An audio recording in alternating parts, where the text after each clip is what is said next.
Hello and welcome to the Gaggle, where we challenge and, if necessary, destroy media narratives. I'm George Szamuely. With me today, of course, is co-founder of the Gaggle, Peter Lavelle. And we're once again very fortunate to have with us a regular guest of the Gaggle, Professor Wolfgang Streeck, who's a senior research associate at the Max Planck Institute. And we're always very fortunate to have your insights. And obviously, the topic under discussion was the recent European parliamentary elections, which obviously resulted in a debacle for the traffic light coalition. Pretty much they all did abysmally. On the other hand, the Alternative for Deutschland did well, but not as well as some polls a few months ago suggested.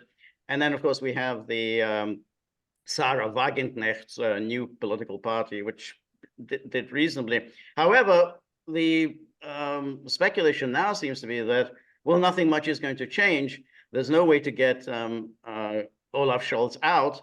And although there'll be a provincial elections in September, which are likely to go badly for him, he's going to be there through to the end of his term, sometime next year. Is that your reading as well of this current situation in Germany? But these days, I really don't like to make predictions. It's like a very turbulent world. But no, I think the fallout in France was even worse than in Germany. And the German political system, I don't want to explain how the constitution works, but in order to get rid of the chancellor, that is not easy. So even, I mean, first of all, this election had nothing to do with his position in the Bundestag. It was an election of delegates to the so-called European Parliament. And I mean, a German delegation of, I think, 90 people were elected. And under a regime that allows that has no 5% or 3% barrier. So I mean, if you win 1%, you get one seat, and so so no. The elections in the fall are more interesting than that. But you always knew that in East Germany there was the old West German parties have a very, very hard time, and in fact they have been losing support recently. As a general thing, I would say elections are not anymore so important for the future of a political system. Other things are more important. I mean, what happens in Ukraine?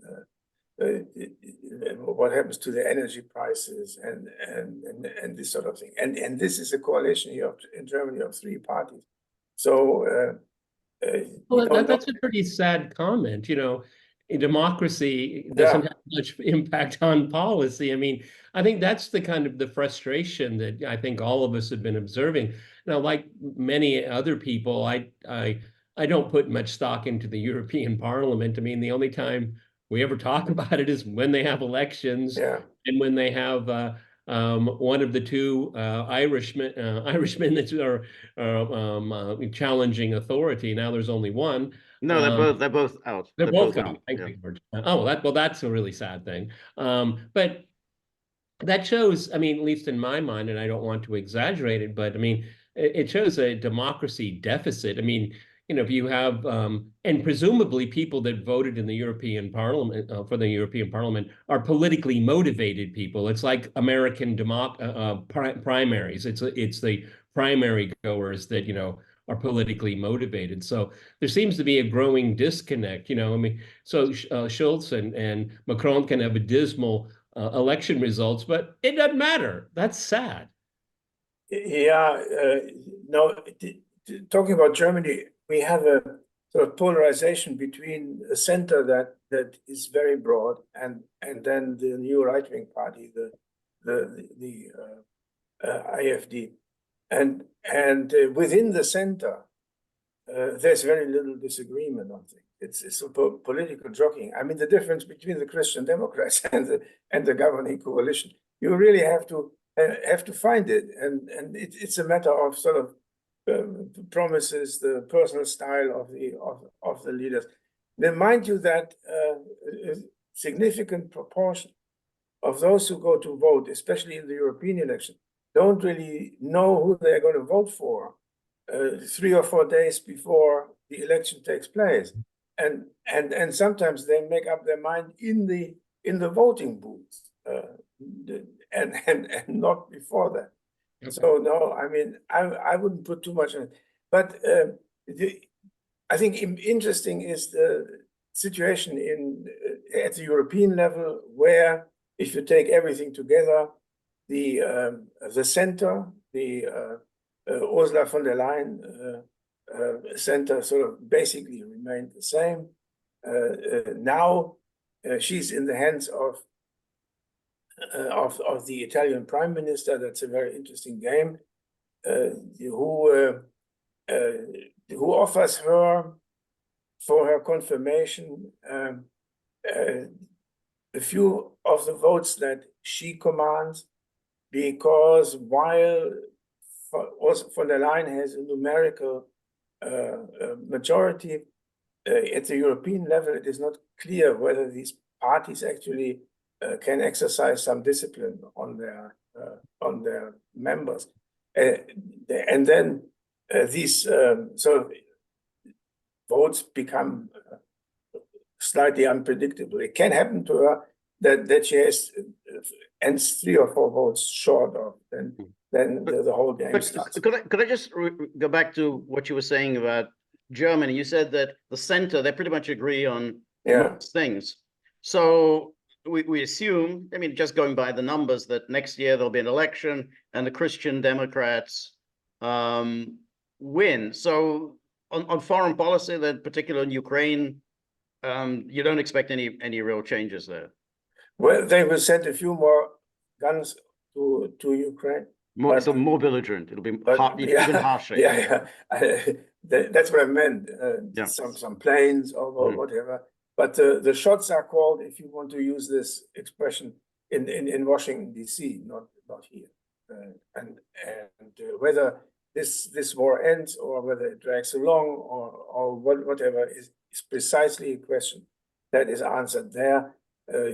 Germany has now sort of been pushed into the role of being an informal leader of the NATO members in Western Europe,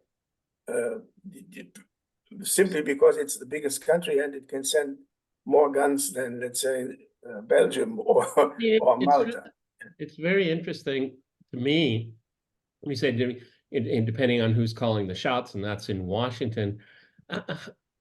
Within academia, think tanks, intelligent politicians, if there are some. What about Germany's amazing experiment of Ostpolitik? I mean, Germany had the strength to set itself apart and drive towards its own national security interests. I mean, does anybody ever reflect upon that anymore, or is that? Because I think the last time that we talked, we all agreed that we just have a generation of politicians that just don't remember the past. Yeah, the Social Democrats are ashamed of this epoch because they were not sufficiently pro. Willy Brandt is now seen as not sufficiently pro-Western and not sufficiently anti-Russian. Generally, the situation, the détente situation in the 1970s, had to do with the weakening of the United States, first of all, at the end of the Vietnam War. And also the, I think, serious strategy, if you want, of Nixon and Kissinger to try to develop some sort of modus vivendi with the Soviet Union. It was a time when quite a few of the arms control agreements were negotiated, and Brandt sort of was able to insert himself into this by simply telling the United States that what he was doing was only the European complement of what they were doing namely seeking some sort of stability in the relationship between the East Bloc and the Western Bloc. Now, the Americans always looked at it with a sense of suspicion. Yep. They didn't quite trust this thing. Kissinger, of course. Then, however, we still had, I think, an army of 410,000 troops under. So that was the Bundeswehr, 410,000, and that was quite a lot, and the Americans were happy that we had them. So there was something we offered to their idea of stability. Now in the 1970s or the 1990s, the game became different because now the United States were no longer sort of eager to stabilize the situation and protect themselves from presumably Russian attacks. But what they were doing was, after the Soviet Union was gone, to try to expand NATO into Eastern Europe and into parts of what used to be the Soviet Union. And that was a situation where the Germans had to make a decision. Not so early, not in the 1990s when Kohl was still there and was talking to Clinton on the need to take it easy and not to terrorize the Soviet Union too much. But then after 9/11 and in the two terms of George Bush II, the Americans began to build up this enormous military power. Mind you that in the last year of George Bush, they had military spending that was 1.5 times as high as it was at the highest time, at the highest point during the Cold War. Mm-hmm. After, in the 1990s, they sort of collected a peace dividend, and then from, I think, 1999 to 2008, increased military spending by 80%. Right. But do you think that do you really see that there was any resistance from Germany to? I mean, the NATO expansion started, boom, almost immediately. The moment the Soviet Union dissolved, the NATO expansion began, and there wasn't really very much resistance from Germany. And on the contrary, I mean, Germany pursued a quite aggressive foreign policy. I mean, Yugoslavia, Germany pursued a very aggressive foreign policy. If you talk about the Merkel era, no, even before that, I'm talking about 1991, at the time of the Yugoslavia, Germany pursued a very aggressive foreign policy and broke ranks with the United States in the EU. See, 1991 was the year when the NATO agreement was rewritten, so that NATO was no longer only in charge of territorial defense, but in so-called available for so-called out-of-area operation. And the German government never saw a possibility, or maybe they didn't want to prevent this thing from happening. When in the Yugoslav war, it was NATO that was called, and NATO troops. Although I would also say that it was actually a trial run as to what other purposes NATO could be put to in incoming years. So what I remember and what the historical record shows is that in the Merkel period, Germany sort of played this sort of passive resistance game inside NATO, and this also already started under Schröder. Remember that Schröder refused to march into Iraq to sort of really bad reaction from the United States, but he could do it because Chirac on the French side also refused to become a member of the coalition of the willing. So it was Germany.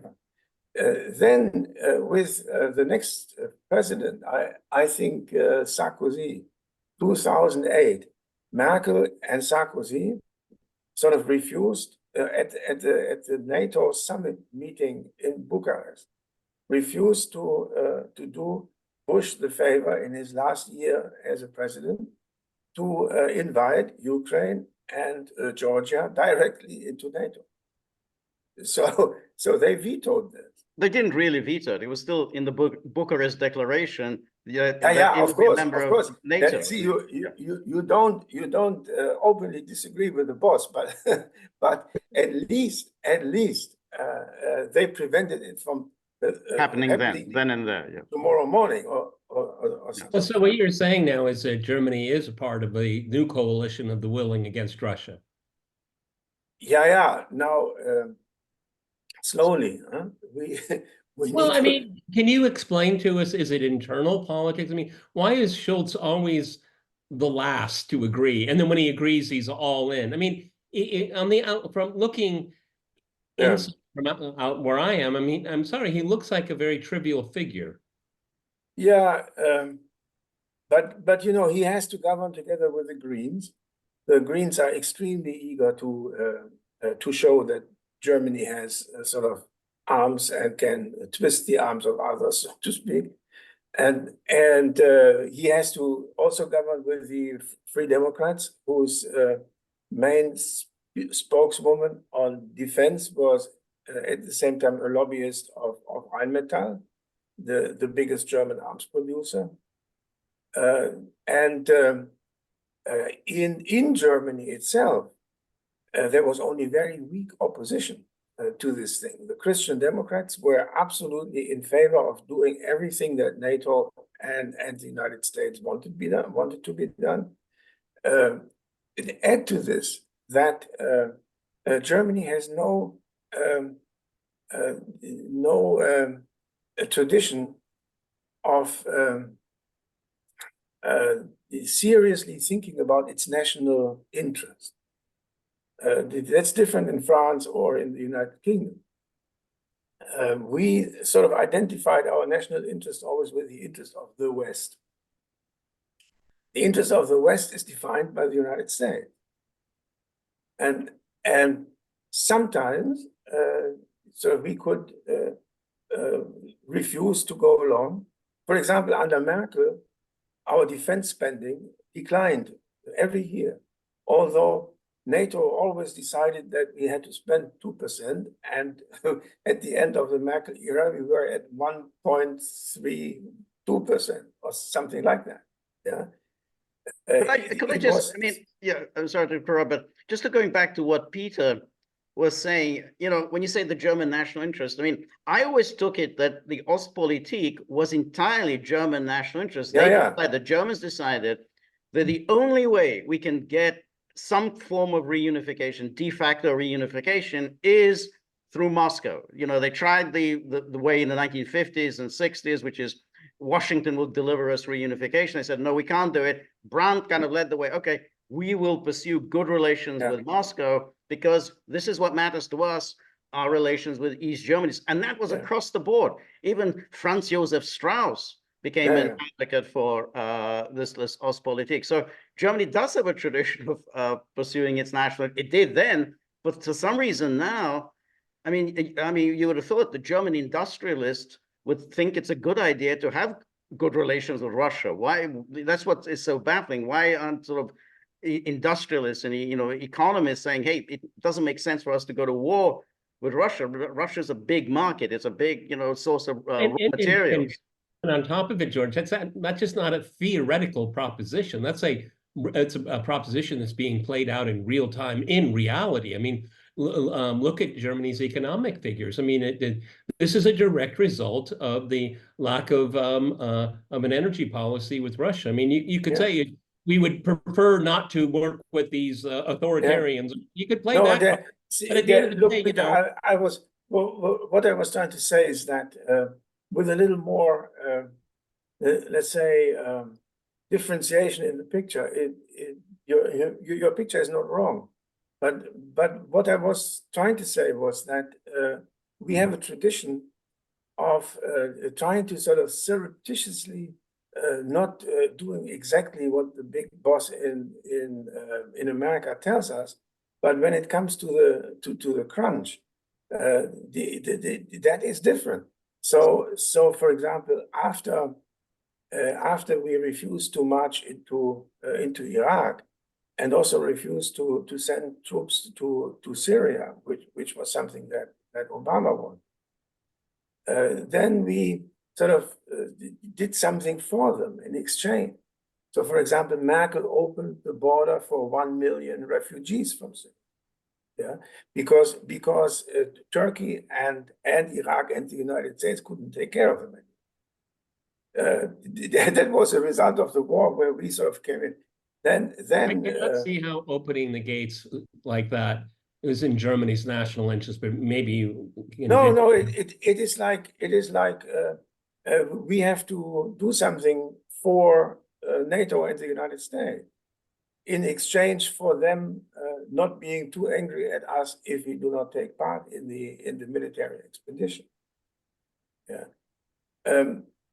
Also, as I said, we sort of let the investment in the military decline, which also was part of the attempt, which wasn't really successful, to retool our military for global rather than territorial expedition.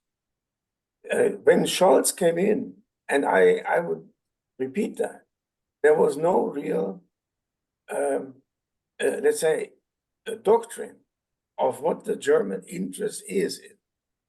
There were sort of acts of sabotage, sometimes together with the French, but not more than that. Certainly not. Annalena Baerbock, she had her initiative. Yeah. She doesn't feminism agenda. She doesn't have a doctrine of the German national interest. She has a doctrine from this place in Switzerland, where they meet once a year. Davos, right? Yeah. But okay, if we're talking about a coalition, I'm not going to let you alone on this one here. So, I would have a very long question, but I'll keep it really short, and I think you'll get my point. So, if Germany's going along with this, will Germany send troops to Ukraine? I mean, because everything we've heard over the last few weeks, it's massaging everybody, the media. Yeah. They don't have enough troops in Ukraine. You know, we can give them everything, but they need men. I mean, it's all through the media. So Germany, of all countries, will it send troops to Ukraine? It's it is unlikely, but I wouldn't preclude anything. Yeah. Let me say something on this. What we have learned in recent months is that this is not a sort of one-to-one decision. Either we send troops or we don't. Already we're training Ukrainian troops on German soil in sort of tremendous number. Then they are sent to the front from here. That is also already sort of some sort of participation in the war. Then the French are before this disaster for Macron, the French were sort of blurring the difference between sending ground troops and not sending them in all sorts of ways, like they send the trainers but not in uniform.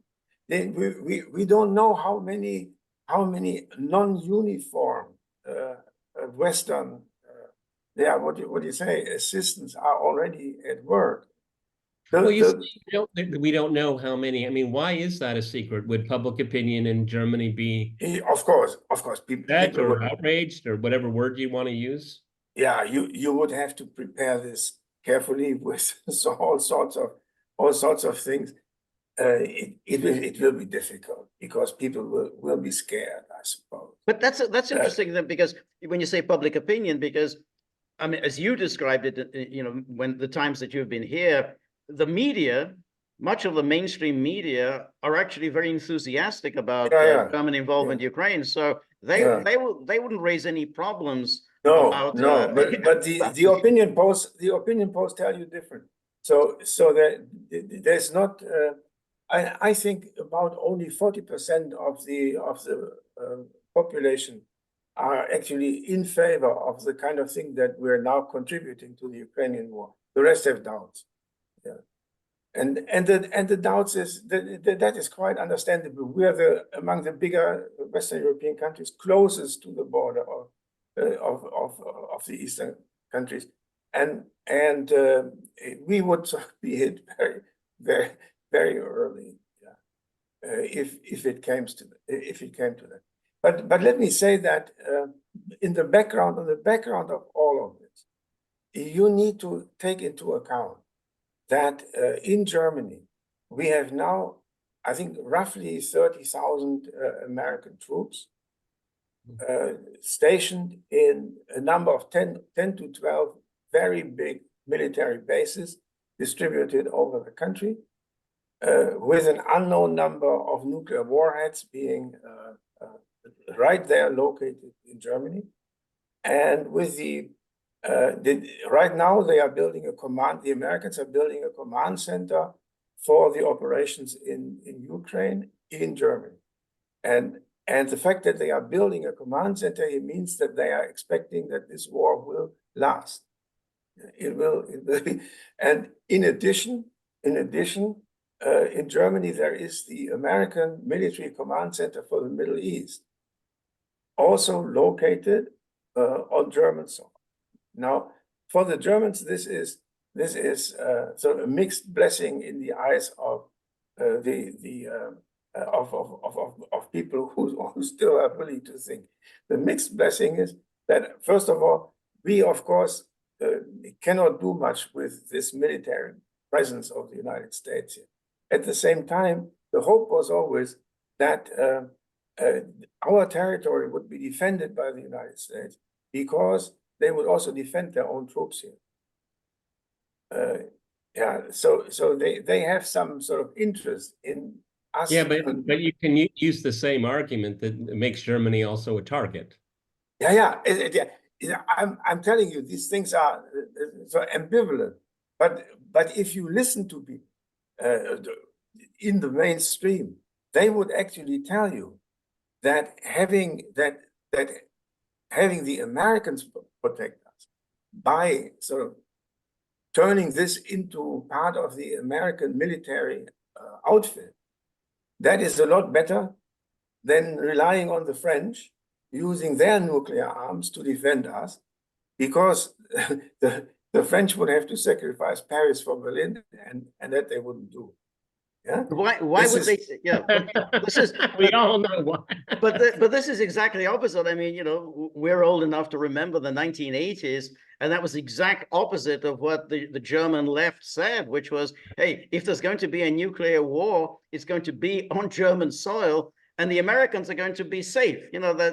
So we are going to be the ones who get absolutely hammered, not the Americans. And so how come they've now adopted the opposite argument? Yeah, it was like complete confusion. So for example, Helmut Schmidt was arguing that the stationing of these intermediate range American missiles in Germany would protect Germany rather than in danger, put it at risk, and protect Germany, because then the Americans could sort of fire at the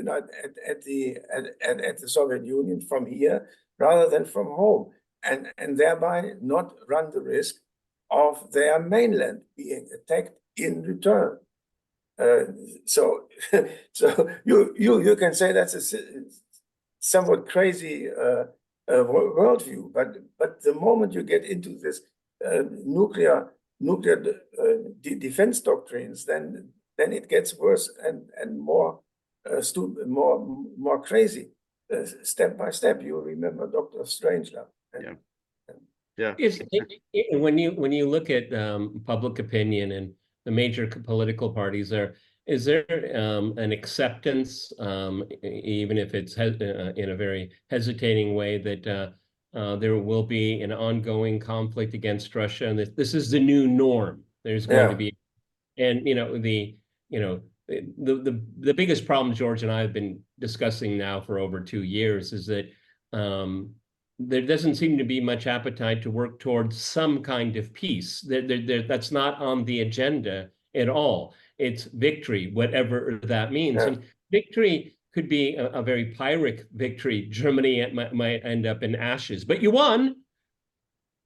Yeah, they wouldn't go that far, but what they are being told all the time is that in 5 years we have to be ready for defending ourselves against a Russian attack.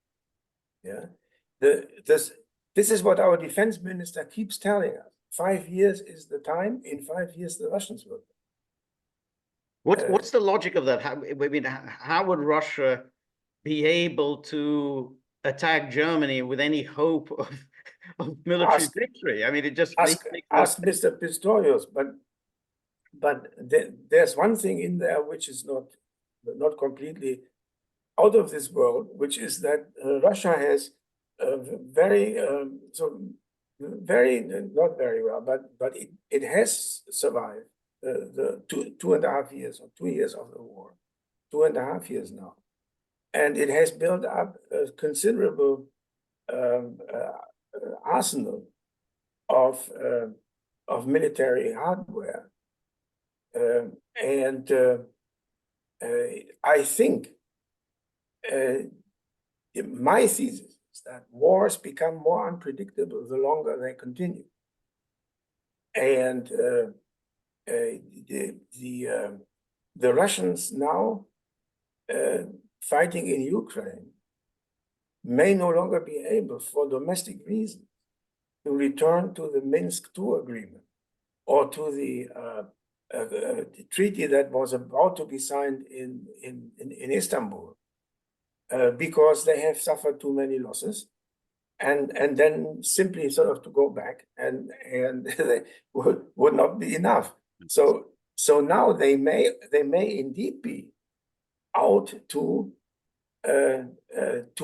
push Ukraine over the brink, which is not so impossible if you think that the elite of this country is sort of a bunch of oligarchs who don't want to pay for this for their country because they like their money more, and then there are numbers and numbers of people who have died, and they have very hard time finding replacement for their troops in Germany, and then it cannot be completely precluded that the domestic political situation in Ukraine becomes one in which that country is no longer able to sustain a major Russian attack.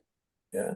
Then let me go back to something you said here. I mean, again, we can flip the logic around. So if the German defense minister saying we have 5 years is telegraphing it to the entire world, we have 5 years to prepare for war with Russia. Well, you know, if you look at the history of armed conflict among major states, almost always hostilities start to preempt the other side from being prepared. So the logic of it is that, okay, well, you know, before 2029, Russia should find a way to neutralize Germany, because Germany is going to go to war with Russia. You see the logic. You don't have to tell me,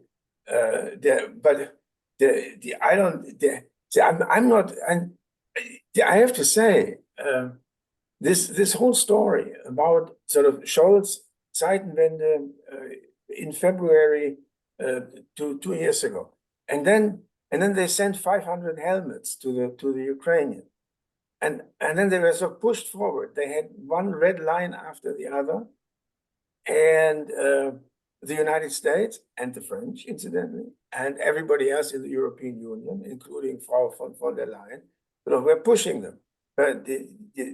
So then came the next red line, and they crossed it. That's what I mean with the total absence of a strategy. It was response to momentary pressures that all went into the same direction, like a sleepwalker, sort of walking forward and forward, but doesn't see. What is the aim of this? Ask someone what they mean when they say Ukraine must win the war. what is a victory in the you will never get an answer. And I tell you, they don't know, But except for Frau Baerbock. But who- let me ask you Frau a question. Baerbock would define a victory over Russia in terms of we are going to Moscow, pick up Putin, and take him to The Hague to stand trial for his war crime. That's the idea. That's the victory. Now you could say, how can that be possible? Then don't ask me. Don't ask these people who think that this is an achievable goal. But let me ask you a question. Just out of curiosity, is there something within Germany that there's a kind of a revival of some of the Russophobia that existed before George, 1914? that's exactly the question I was going to ask. Yeah, Damn it, go ahead. 1914, before 1941. Is there some kind of, revival of that same somehow antipathy, the fear, the barbarians from the East and everything? Yeah, Is there some of that? Well, I mean, add to that, because I wanted to ask the same question, but can you, in answering that question, describe to us what Russians mean to maybe the German public? That is, I wouldn't want to answer the question in this generality. What I will say is that there's a sharp division inside Germany now between the former German Democratic Republic, that is Eastern Germany, where a much more positive view of Russia prevails, interestingly, and then West Germany, where I think you can revive this thing about the barbarians from the East sort of marching into our beautiful country. So when I went to school, I remember 1950s, I had a history teacher who used to tell us the only language that the Russians understand, that the Russian understands in singular, is the language of the fist. Yeah. That can probably be. Yeah, I have a sort of sense that this is possible now that the generation of the Second World War has died out. There were people who came back from the Eastern Front, and I include my father, who was a sort of infanterist and had came back with frozen feet and malaria and all of it.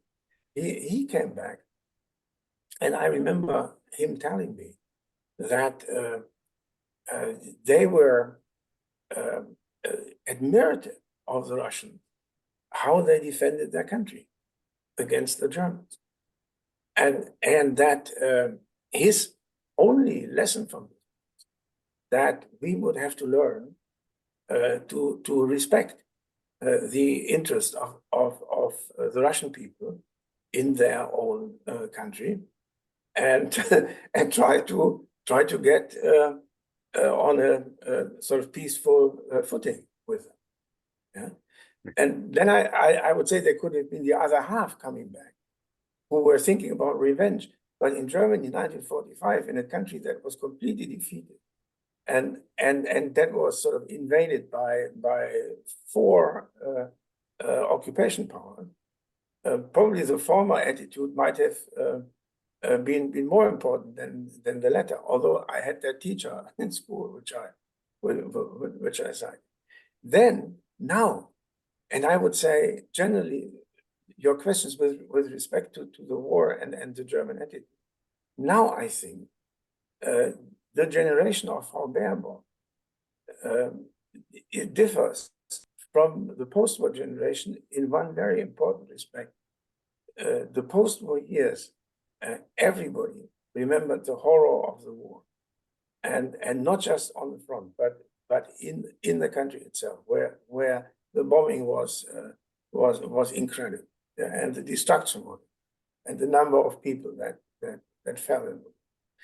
Now, wars are more than so then the mentality was similar to the mentality of the Charter of the United Nations, which explicitly says that the worst thing is war, and wars cannot be used to make the world better. They always make they do much more damage than they can put, and so the Charter obliges countries to seek all sorts of ways, mediation and so on, to avoid that the war What we have now, can take place again. Now, there's something worse than war, which is a bad neighbor, or Ukraine not getting its wonderful full national sovereignty, or you could say the Iranian dictatorship, and then people think that confronted with the utmost evil, call him Putin, whatever, it is sort of justified to take to arms in order to end this thing. So what you're saying is here is that, you know, if we go back, use the UN Charter, which you described, I think, perfectly, is, you know, wars never end the way you expect, and they never create better. But we live now in a kind of media in political environment that getting rid of Russia is a good. It's something good, and if you achieve that good, then a war is justifiable. That is a very dangerous place to be. I can tell you, I think you're putting it absolutely right. The moment you mix a moral Manichaeism into foreign policy, it is sort of extremely dangerous.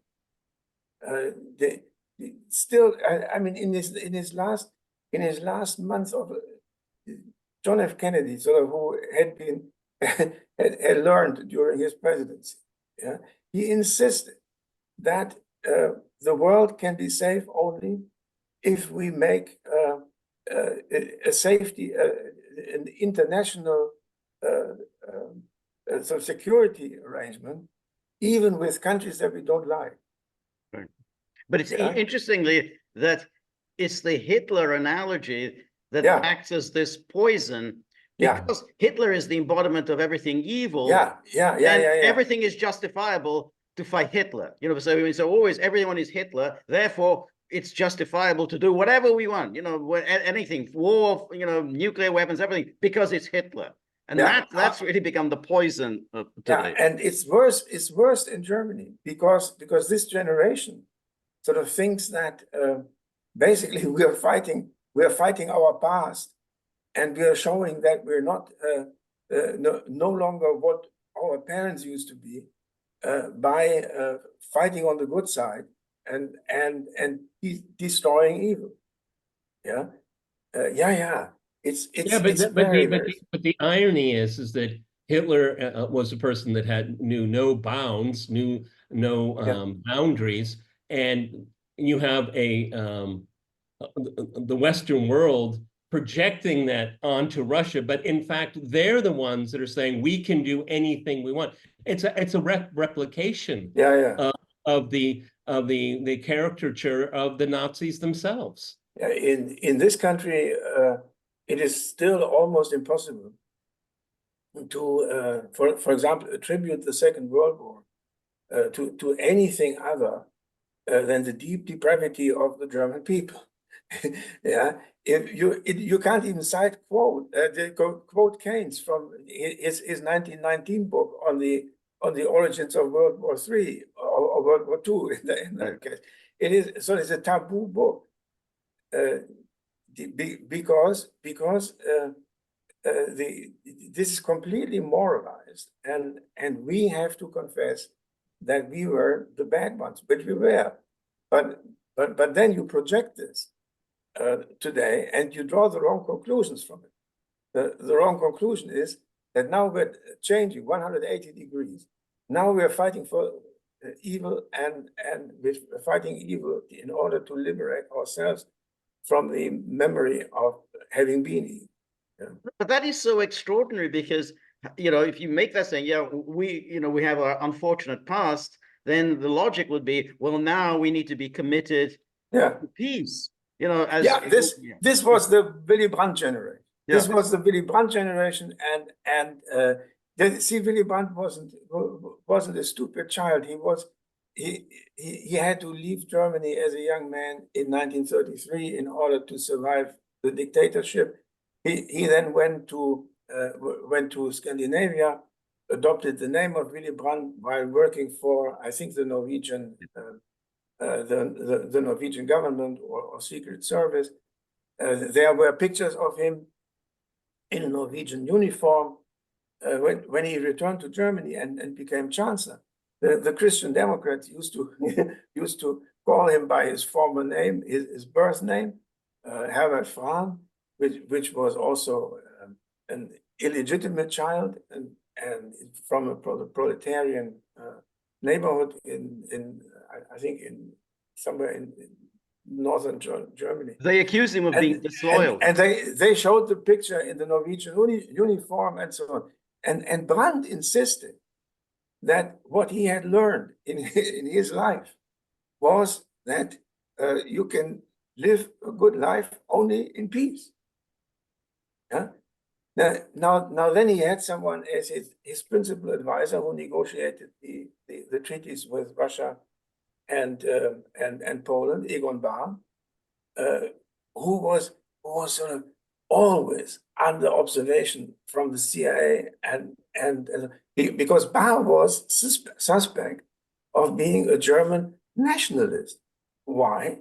Because he wanted a settlement in Europe that would include the recognition of the now western border of Poland and the formal official recognition. And this was what he offered, where the Americans were had very mixed feelings about it. They always thought this guy is a German nationalist who wants to have a German policy different from American policy, and that we can't tolerate. Yeah. That was the Egon Bahr view, which was it would be a kind of de facto reunification. So that once you break down the barriers between West and East, then there's really no need for a barrier between the two Germanys. So Bahr believed that as long as you maintain this border, you will have a situation where in East Germany people would try to come into West Germany, and he wanted a sort of internationally accepted settlement of the German question, and internationally meant by all sides, by Poland, the Soviet Union, the Western Allies, and so on. And that was seen as pretty dangerous from many perspectives. Well, considering what we've talked about here, there's the issue of conscription is being aired now in a number of countries.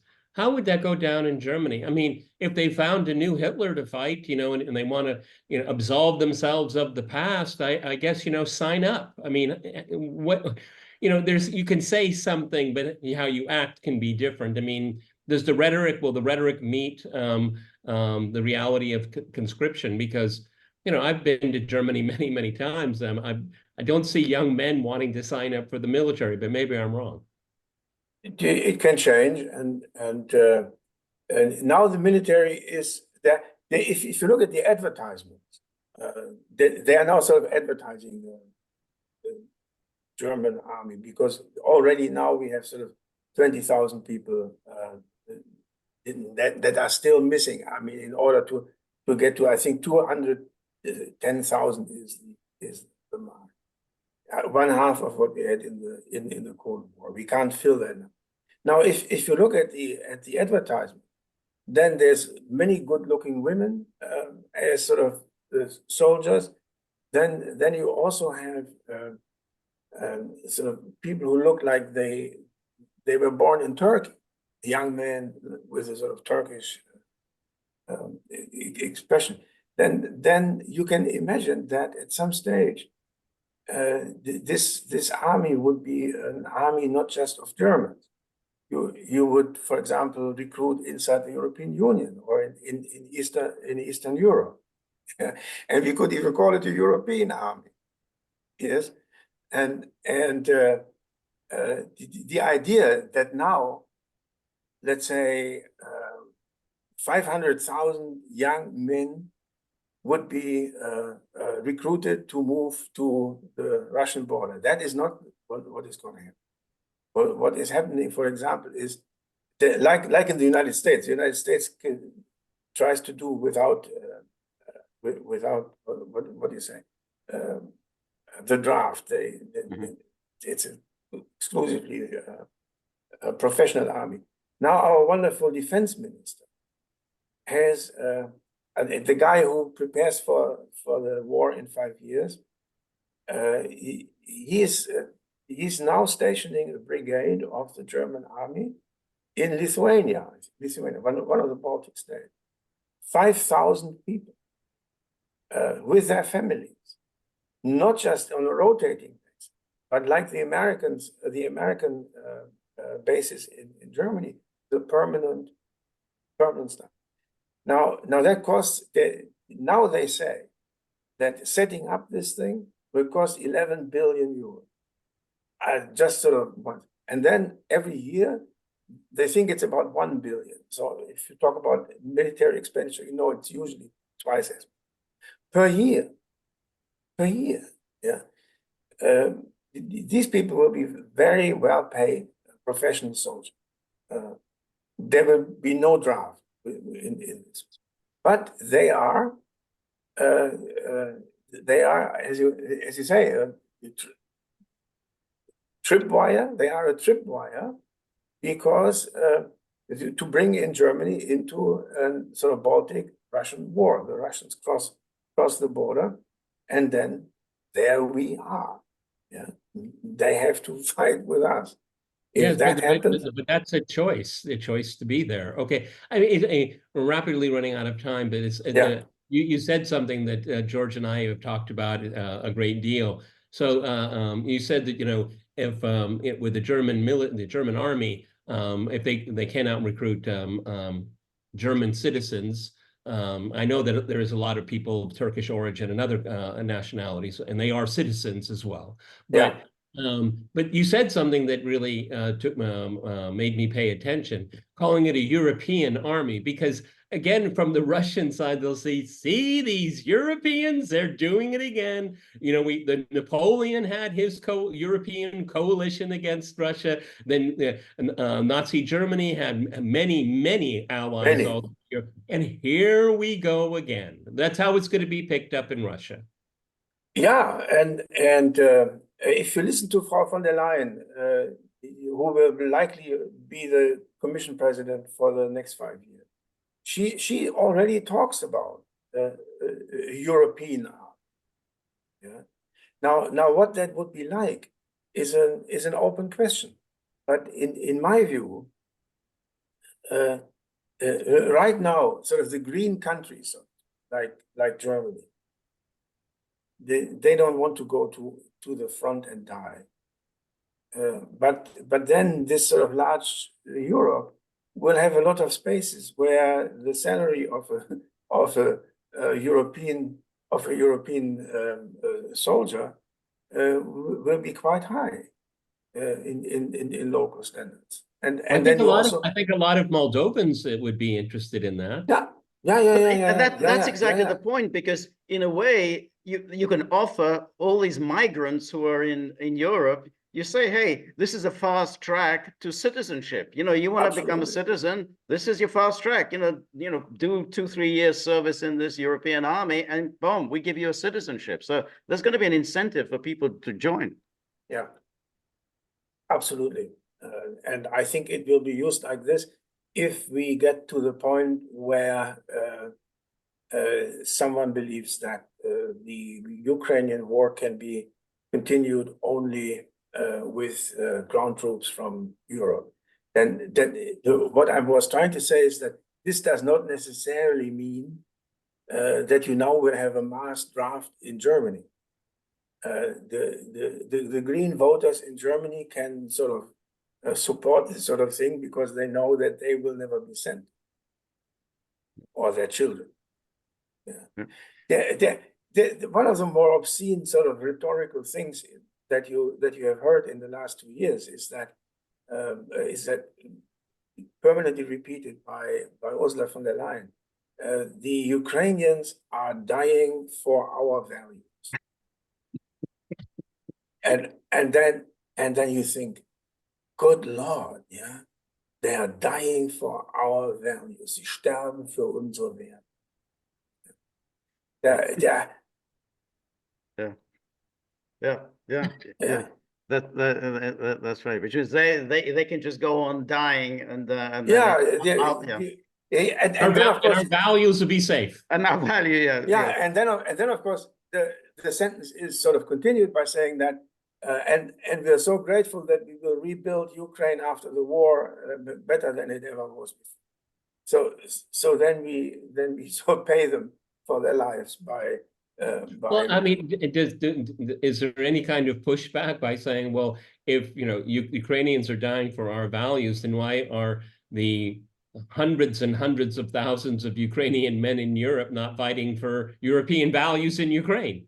Now we have this discussion here because we have 1 million Ukrainian refugees, of which I think about 300,000 are Ukrainian men who of military age, who under the law of their country should now be in Ukraine and go to the front. And now we have already in the Christian Democratic Party sort of the idea of cutting their living allowance so that they go home and do what their patriotic duty is. Namely to fight in a war, the ends and the aims of which are not defined by their government. Right. Will they do that? Will the German government cut off their welfare payments? It will be interesting to see. That there were so many things in the last 2 years that one would not have predicted. That I wouldn't want to make a prediction here, but it will be difficult, but. As Angela Merkel used to say, we can do it. We have done so many things. We can do that too. That's what she used to say. One of the things I've distilled from this conversation, unfortunately, is that there is a drumbeat to war. There's a preparation for conflict, and the enemy is clearly defined because the enemy doesn't have our values. You mix these things up and it's only a recipe for absolute disaster. I wish people would talk about geopolitical interest, indivisibility of security and peace. Yeah. That is very, very well put. The only people who are talking about this in such clear terms is this new party of Sarah Wagenknecht. Sarah Wagenknecht. Do you see much of a huge? Do you see much almost of a the same words she uses all the time, and in East Germany, people are really enthusiastic, and they are really into in the West. It's a mixed. Do you see much of a future for her party? Do you see it doing well in future? Yeah, if I only knew. I wish them the best, but you see, for example, Germany has 16 federal states. Now, why is this important?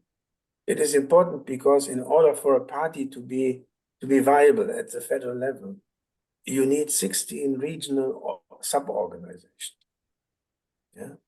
Now, if you found a party out of nothing, then you can imagine that a considerable number of madmen and madwomen would want to join that party, and then you have to watch. You have to be very selective. Also, there are all sorts of possibilities that any sort of spy intelligence organization sort of sends people in. The Americans are already, I think, like they did to the Green Party. At least that's my theory. Yeah. Of course. And the German sort of national how you say that, how do you call it? Verfassungsschutz, the protection, The the Office for the Protection of the or Office of the Constitution. Protection of the Constitution. Yeah, they can send provocateurs Yeah. who say things that then can be held against the party. That's what they do. It just like that case, I think it was in Canada, in Ottawa, some guy had a Nazi flag and, said, oh, there they are. The truckers are full of Nazis and anti-Semites. Of course it was. That's the madman, and then comes the provocateur, and then comes all sorts of people. So what I was saying was to set up these 16 regional organizations is really a big challenge, and you have to make sure that the number of accidents that are bound to happen is minimized. If you're lucky, then you can do it. If not, you have 2 or 3 sort of scandals on your hands. Right. Can I ask one last question? The alternative for Germany. What is its immediate future in your mind here? Because as George started out our podcast, they did well, but not as well as people had thought. Do they still have a lot of traction? And to what degree is it still a protest vote? Because that's always historically been the theory that these are protest votes. I'm not convinced of that now, but they didn't do as well. And I think that's something important to ponder. Naja, the